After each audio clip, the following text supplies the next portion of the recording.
আসসালামু আলাইকুম। দাদা হুজুরের ওসিয়তনামা থেকে 56 নম্বর ওসিয়তনামাটা আমি আপনাদের সামনে তুলে ধরব। ওসিয়তনামাটায় লেখা আছে যেটা, সেটা আমি দিয়ে দিচ্ছি ডেসক্রিপশন বক্সে।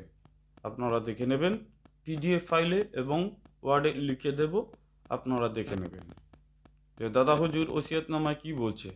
দাদা হুজুর যেটা বলছে আসলে দাদা হুজুর বলেনি, আসলে নবী সেটাই বলছে আমাদের। আমার নবী পাক সেটাই বলছে। দয়া করে দেখে নেবেন ওসিয়তনামায় কি বলছে। আর আমরা কি করছি, লক্ষ লক্ষ টাকা নষ্ট করে আমরা জলসা দিচ্ছি কিসের জন্য? যাতে আমাদের কবরবাসীরা সুখে শান্তিতে জান্নাত লাভ করে, তাই তো? আর সেই কবরস্থানে কুকুর বিড়াল অন্যান্য ইত্যাদি প্রাণী ঢুকে জঘন্য কাজ করছে, পায়খানা পেশাব করছে, এগুলোর দিকে ধ্যান নেই।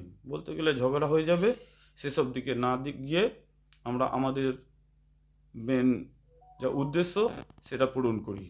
সকলে দোয়া করবেন। খোদা হাফেজ।